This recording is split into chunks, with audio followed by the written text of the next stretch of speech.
കരുവന്നൂർ ബാങ്കിലെ നിക്ഷേപകനും CPM അനുഭാവിയുമായിരുന്ന മാപ്രാണം ജോഷി ഇന്ന് ദയാവധത്തിന് അനുമതി തേടിയിരിക്കുകയാണ്.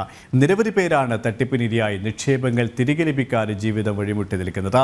84 ലക്ഷം രൂപയാണ് ജോഷിയുടെ കണക്ക് പ്രകാരം കരുവന്നൂർ ബാങ്കിൽ നിന്ന് ലഭിക്കാനുള്ളത്. മനോജ് തയ്യാറാക്കിയ റിപ്പോർട്ടിലേക്ക്. സഹകരണ തട്ടിപ്പ് നടന്ന കരുവന്നൂർ ബാങ്കിലെ നിക്ഷേപകനാണ് മാപ്രാണം സ്വദേശി ജോഷി.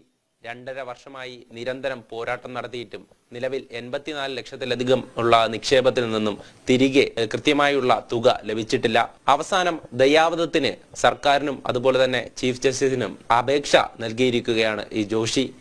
ഈ നിലവിൽ എന്താണ് ഇപ്പോൾ അവസ്ഥ? അതായത് ഇത്രയധികം ദിവസം 2.5 വർഷത്തിലധികം പോരാട്ടം നടത്തി പണം ഇതുവരെ തിരികെ ലഭിച്ചിട്ടില്ല. അവസാനം ദയാവധത്തിന് അപേക്ഷ നൽകേണ്ടി വന്നിരിക്കുകയാണ്.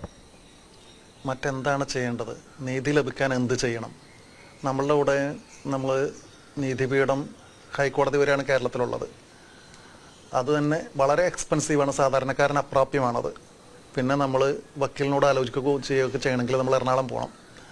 ഫോണിൽ കൂടെ എല്ലാ കാര്യങ്ങളും ശരിയാവില്ല. വെച്ചാൽ നമ്മൾ വിളിക്കുന്ന സമയത്ത് വക്കീലെടുത്തോളണമെന്നില്ല, വക്കീലിൻ്റെ കേസും കാര്യങ്ങളുണ്ടാവാം. അപ്പോൾ നമ്മൾ എറണാകുളം പോയി എന്നിരിക്കണം, ഒരു ദിവസം കളഞ്ഞിട്ട് വേണം. അത് എൻ്റെ ഇപ്പോഴത്തെ അവസ്ഥയിൽ ആരോഗ്യം വളരെ മോശമാണ്.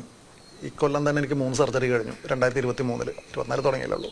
23 ഒരു ട്യൂമർ അടക്കം, ചെവി തുറന്നു വെച്ചിട്ടുള്ള ഒരു സർജറി അടക്കം 3 സർജറി കഴിഞ്ഞു. ഇപ്പോൾ ഈ ഇടതുവശം എനിക്ക് കാഴ്ചക്കുറവുണ്ട്, കേൾവിയില്ല, കേൾവി മുഴുവനായിട്ട് പോയി. ആ ഡ്രമ്മ് പൊട്ടിപ്പോയി. അത് ചെവി ഇപ്പോൾ കാണാൻ ഭംഗിക്കുള്ള ചെവിയുള്ളൂ. അപ്പോൾ എൻ്റെ അസുഖ വിവരങ്ങൾ മുഴുവൻ ഈ പ്രതിസന്ധിയെ തുറന്ന് പലതവണയായിട്ട് പത്രങ്ങളിൽ കൂടെയും TV കൂടെയൊക്കെ ആയിട്ട് പുറത്തു വന്നപ്പോൾ ജോലി കിട്ടാത്തൊരു സാഹചര്യം ഉണ്ടായി. പ്ലസ് ആരോഗ്യം കുറവുമായി.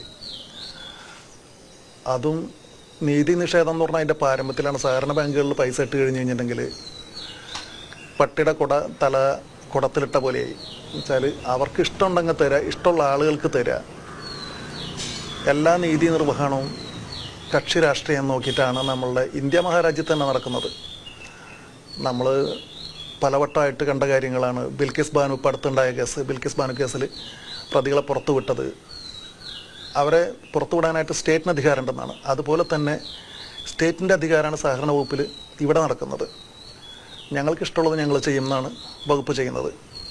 അതിൽ അവർ ഇപ്പോൾ ഒരു 3 പേരുണ്ട്. മുന്നൊരു സർക്കാർ അഡ്മിനിസ്ട്രേറ്റർ വെച്ചിരുന്നു, ജോയിൻറ്റ് രജിസ്ട്രാറാണ് ഇവിടെ അഡ്മിനിസ്ട്രേറ്ററായിട്ട് വെച്ചിട്ടുണ്ടായിരുന്നത്.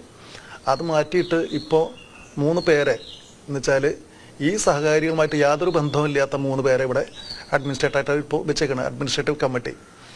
അതിലൊരു ഫെഡറൽ ബാങ്കിൽ നിന്ന് റിട്ടയർ ആയിട്ടുള്ള ആളുണ്ട്, ഒരു വക്കീലുണ്ട്. അവരൊന്നും സഹകാരികളൊന്നുമല്ല.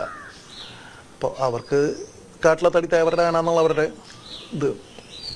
പിന്നെ ഇപ്പോഴും ആർക്കൊക്കെ പണം കൊടുക്കണമെന്ന് തീരുമാനിക്കണം, ക്രൈറ്റീരിയ ഉണ്ടാക്കുക ചെയ്യണം. 50,000 താഴെ കൊടുക്കാം, 1 ലക്ഷത്തിൽ താഴെ കൊടുക്കാം. ഈ 50,000-നും 1 ലക്ഷത്തിന് താഴെ കൊടുത്തത് തെറ്റെന്നല്ല ഞാൻ പറയുന്നത്.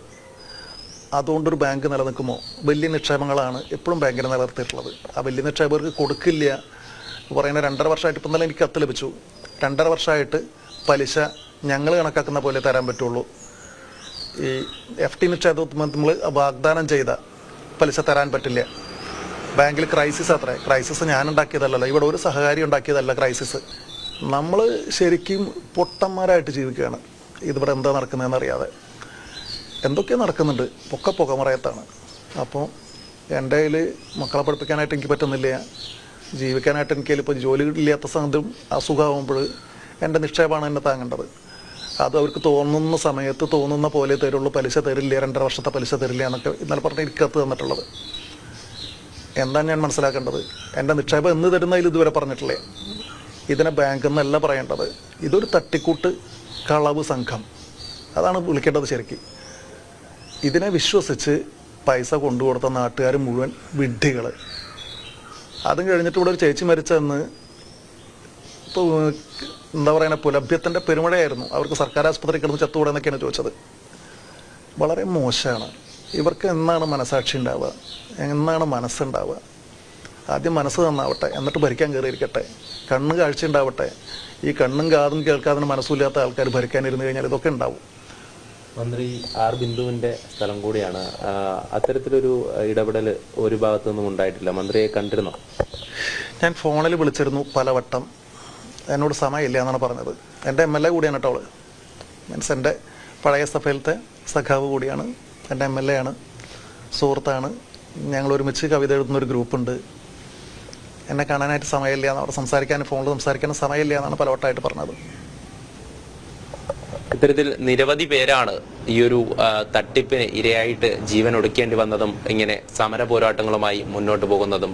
പഴയൊരു സഖാവിന് പോലും ഈ ഒരു അവസ്ഥയാണ് ഇന്ന് നിലവിലുള്ളത്. ഇവർക്ക് നീതി ലഭിക്കണം.